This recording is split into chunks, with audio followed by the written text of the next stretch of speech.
Hi friends. I, yes, have different hair. I have different hair, but just thought I'd state the obvious. Just felt like a change. So we went for a change. Anyway, we are here to do two book stacks in one video. Can we do it again? We did it once before. We'll do it again.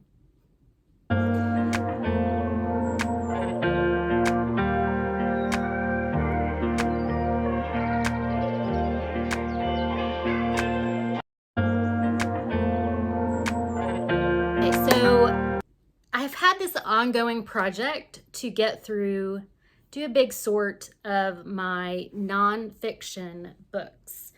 And I'll link below the nonfiction I've already gone through. And basically what I'm doing is I have nonfiction. It used to be my genre of choice, just broadly nonfiction. And so I have a lot of nonfiction. And it's in different places throughout the house. So I'm trying to put it all in one place so I can see what I have and also do a good sweep through, unhaul what I'm not interested in anymore. Yeah, and I've gotten okay. I'm not doing great on what I'm unhauling, so we might need to up those numbers a bit. So I just took two piles off of my dresser, actually. I have a few stacks of books on my dresser, and we're just gonna go through them. I will preface this by these might be, I think these two stacks might be more based on psychology and counseling, which is what I do for a living, and also my interest areas. So just gonna say that, and let's look at the books. So this is Eat to Live, the amazing nutrient-rich program for fast and sustained weight loss by Joel Fuhrman. This is not, I am not a dieter. I just don't, I really focus on the nutrients that I'm putting in my body. It's not always the best. Like my go-to in my grief since Remy died has been ice cream sandwiches. And I just don't know why. So this is basically a way to eat to make sure that you are getting nutrient-dense foods in every meal. It is vegan, which I don't eat a lot of meat, and so I really got it for some of the recipes in the back. I've watched interviews with a couple of the, it's the nutritarian group, but I really got it for the recipes. There's also some just some ideas for how to flavor food. This focuses a lot on raw food, like raw salads and things like that. And I'm not a big salad eater. I just don't like that much raw veggies. So it was just an idea to get some different ideas for how to make sure that my diet, the food I eat, is balanced. I've already read this, and I just keep it for reference. So my little reference book. This is The Grieving Brain by Mary Frances O'Connor, The Surprising Science of How We Learn from Love and Loss. I started reading this, and then I think it was due back at the library, and I found a used copy that's pretty much in perfect condition. So it's just talking about what grief does to our brain. Very interesting topic for me. The Be-All, End-All in Trauma. The Body Keeps the Score, Brain, Mind, and Body in the Healing of Trauma by Bessel van der Kolk. This is kind of a staple in anyone who, I don't know, anyone who lives life. This would be good to dive into. I started this and got distracted because it is science heavy. So we'll get back into that. This is Bittersweet by Susan Cain, How Sorrow and Longing Make Us Whole. I've read Quiet by Susan Cain and really enjoyed it. And so I'm looking forward to reading more of this. Ask Me About My Uterus by Abby Norman, A Quest to Make Doctors Believe in Women's Pain. Chronic illness, women being believed by doctors, finding care from doctors, those type of things, as you may know if you've been watching my channel, are very important and part of my daily life. As a woman with chronic pain, Abby deals with endometriosis, which I do not deal with directly, but I do know people who have it. So I'm interested in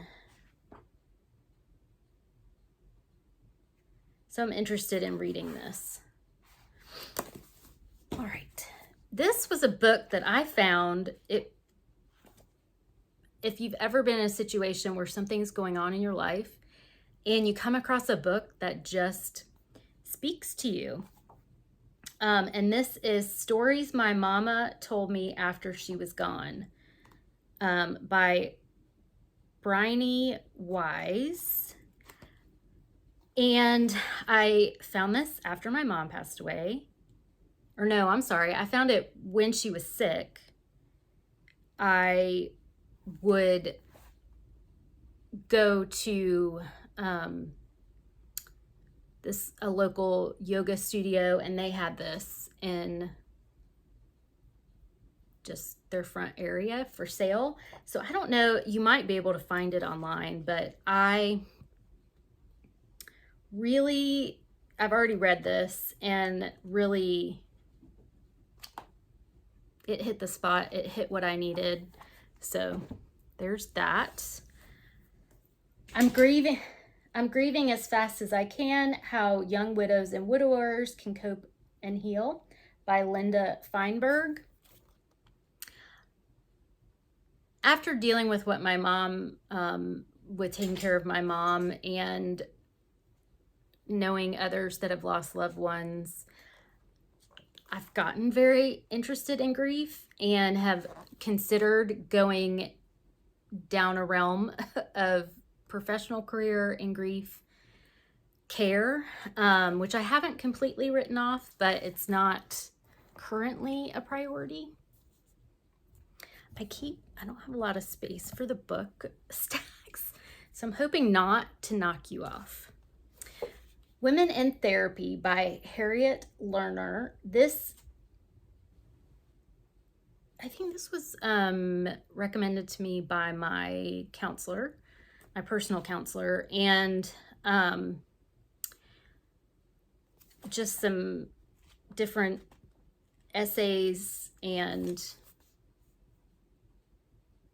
things to learn about issues women may come to the counseling space with. This, I did not even realize I still had this. This is Profiles in Courage by John F. Kennedy. It won a Pulitzer Prize for nonfiction. I think I've read parts of this. I can't remember if I read the whole thing or not. Interesting. Forgot I even had that. And this is a borrowed book. I don't even remember who I borrowed this from. I'm sorry, whoever I borrowed this from. This is Manhunt, The 12-Day Chase for Lincoln's Killer by James L. Swanson. I think this was pretty interesting, popular, far-read book when it came out, probably in 2006.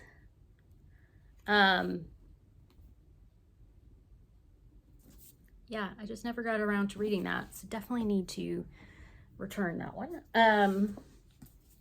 The Portable Edith Wharton, edited by Linda Wagner Martin. I want to put this on my classics shelf. Edith Wharton is one of my favorite authors, pretty much, of all time, as you'll see my next one. The next book I have over here is A Backward Glance, an autobiography by Edith Wharton. So 2 of my Edith Wharton collection that I need to read. These might be good for Nonfiction November, which we're right in the middle of.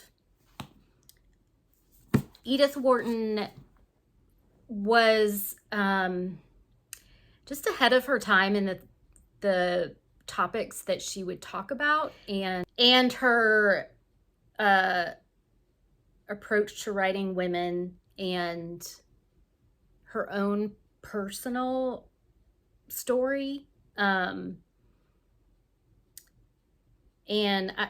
She's just always fascinated me. So I will definitely read those soon. This is A Liberated Mind, How to Pivot Towards What Matters by Stephen C. Hayes. This is based on the acceptance and commitment therapy model. So this is a counseling book of sorts that I started and didn't get very far. So definitely need to get back to that. Gut Renovation by Roshini Raj, MD. Unlock the age-defying power of the microbiome to remodel your health from the inside out. There's a lot of research that suggests that a lot of our immune system issues, which I deal with, are based in the gut. There's strong research for that. And so I've always wanted to read more about it. And this book jumped out at me at the store, and then I haven't read it.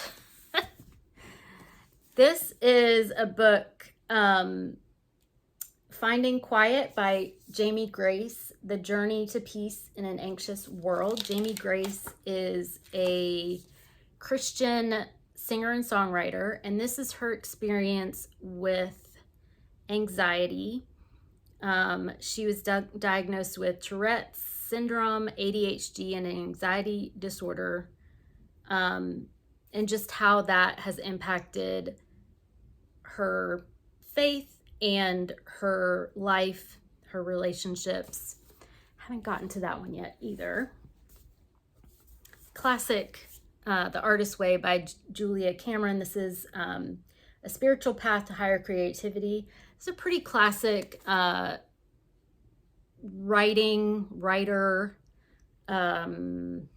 workbook, if you will. It's basically some lessons on writing. She used to do this seminar and writing classes, and then someone encouraged her to make it into a book. This is, my edition is the 25th anniversary edition, and it's a big floppy book. I've read parts of it, but I've never done the whole process. It's a weekly book to work through. It looks like it's about 12-week program. So I have a number of writing books like this that I would really like to get to. This is The Making of Biblical Womanhood, How the Subjugation of Women Became Gospel Truth by Beth Allison Barr. And this is about how the Christian idea of women has kind of become distorted over the years. On the back it says, historian Beth Allison Barr shows that biblical womanhood isn't biblical, but arose from a series of clearly definable historical moments. She presents a better way forward for the contemporary church.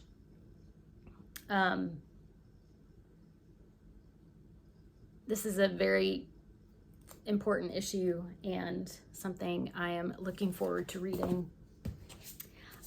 I think I've read this book a while ago, and I have it on this pile because I want to read it again. This is Reading Like a Writer, a guide for people who love books and for those who want to write them, by Francine Prose. This came out a long time ago because I've had it for a minute, and like I said, I've read it. Came out in 2006. But Francine Prose is a well-known author, essayist as well. Basically, she kind of takes you through different forms of analyzing literature, things like that.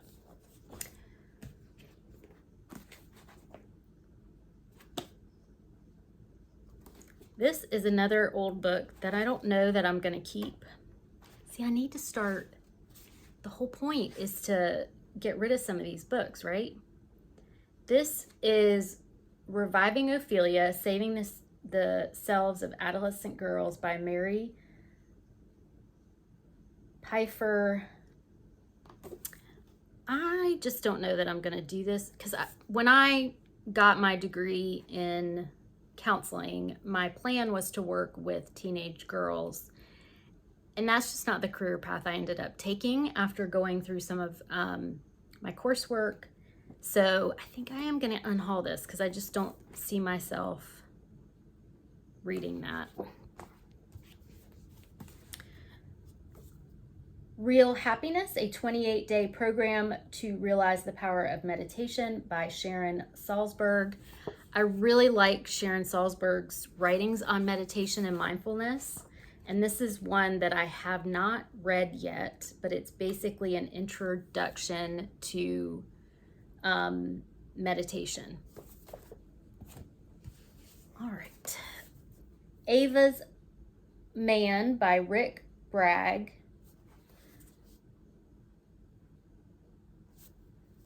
I feel like someone gave this to me.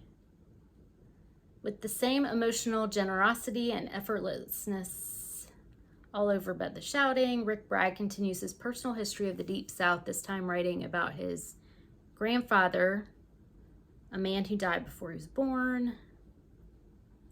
Drawing from their memories, Bragg reconstructs the life of an unlettered roofer who kept food on his family's table through the worst of the Depression.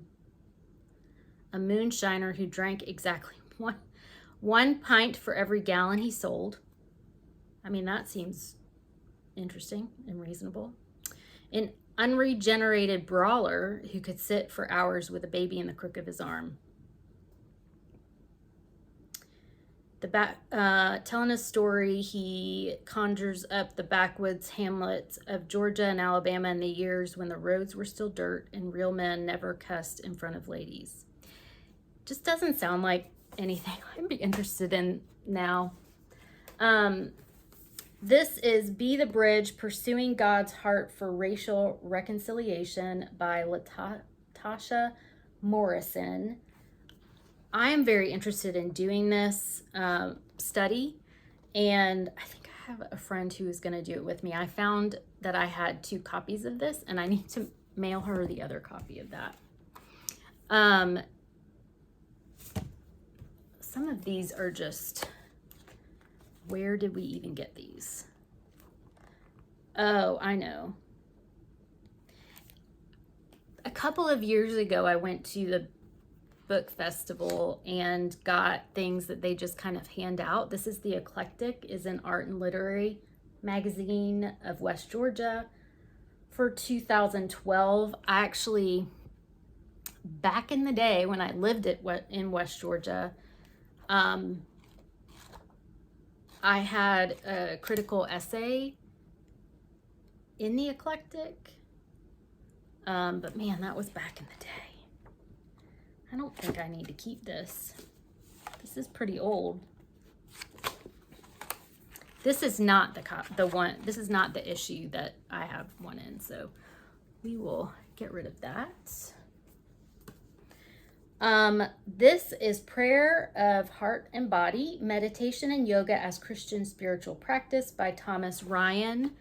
When I started getting into meditation, I know that meditation, mindfulness is very much linked to the Buddhist faith, and I was looking for things that might also make that connection to the Christian faith, and this is as far as I got. I ordered the book and did not read it.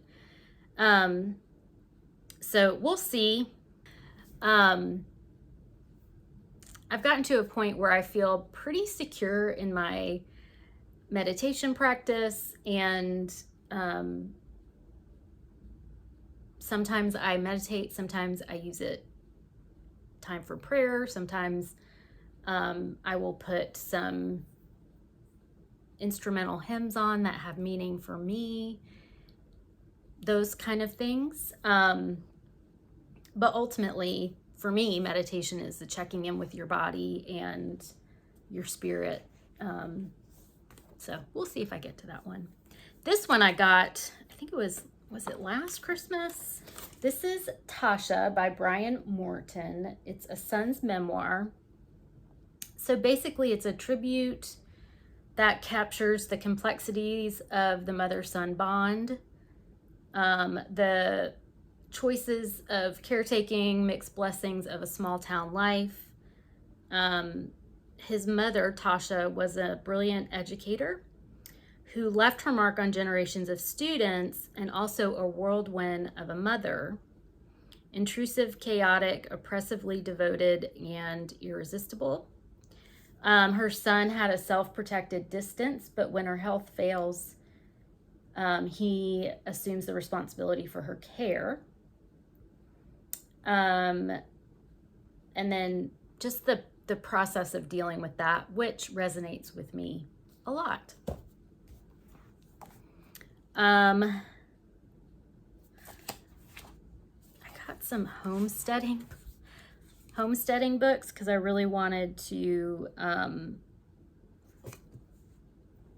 make more of my backyard. However,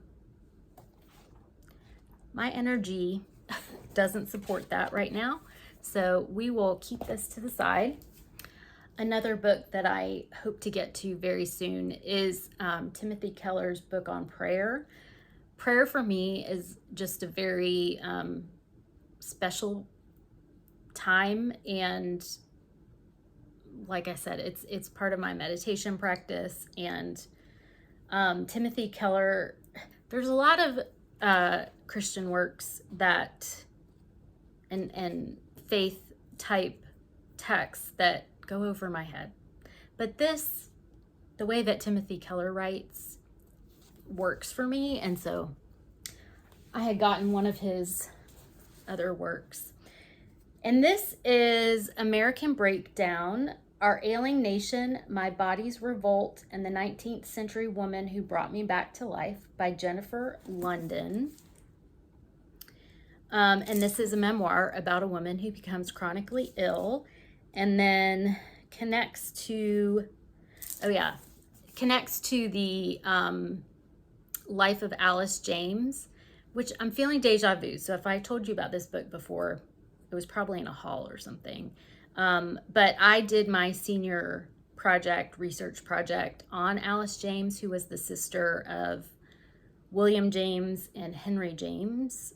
William James was a psychologist and wrote pretty significantly in the field of psychology, and then Henry James wrote The Portrait of a Lady, and other works which right now are not coming to mind, which is weird because I studied Henry James' work. But Alice James wrote a lot in her journals, but because of her being a woman and she never married, she did have chronic illness and was basically had to stay in her house, in her bed for much of her life. But it's argued that she was just as smart as her brothers, and just wasn't encouraged because she was a female. So this, I need to move this up on my TBR. All right, so those are 2 stacks. I've got several that I'm gonna unhaul, which is helpful. I don't have a ton that I'm gonna unhaul, so I need to think about that. So I am gonna unhaul some. I think I'm gonna unhaul The Women in Therapy by Harriet Lerner, Ava's Men by Rick Bragg, Reviving Ophelia by Mary Pfeiffer, I'm Grieving as Fast as I Can by Linda Feinberg, Prayer of Heart and Body by Thomas Ryan, and I'm gonna see if I can find the audio for Finding Quiet by Jamie Grace. And I'm also gonna unhaul Reading Like a Writer by Francine Prose, since I've already read this. So that is 1, 2, 3, 4, 5, 6, 7 unhauling, which is better than I did the last time. So thank you for helping me go through the rest, some more. Not the rest, I still have a lot more to go through. But thank you for hanging out, going through some nonfiction with me. Let me know in the comments below how your reading is going this month. Are you doing Nonfiction November or reading any nonfiction that you like? Let me know in the comments below. And if you would like and subscribe, that would help me out a lot. And yeah, I'll see you soon for probably another book stack. My goal is gonna be to get through my nonfiction, get a good sort through in November, which means I gotta get things going. So thanks for being here, and I'll see you soon. Bye.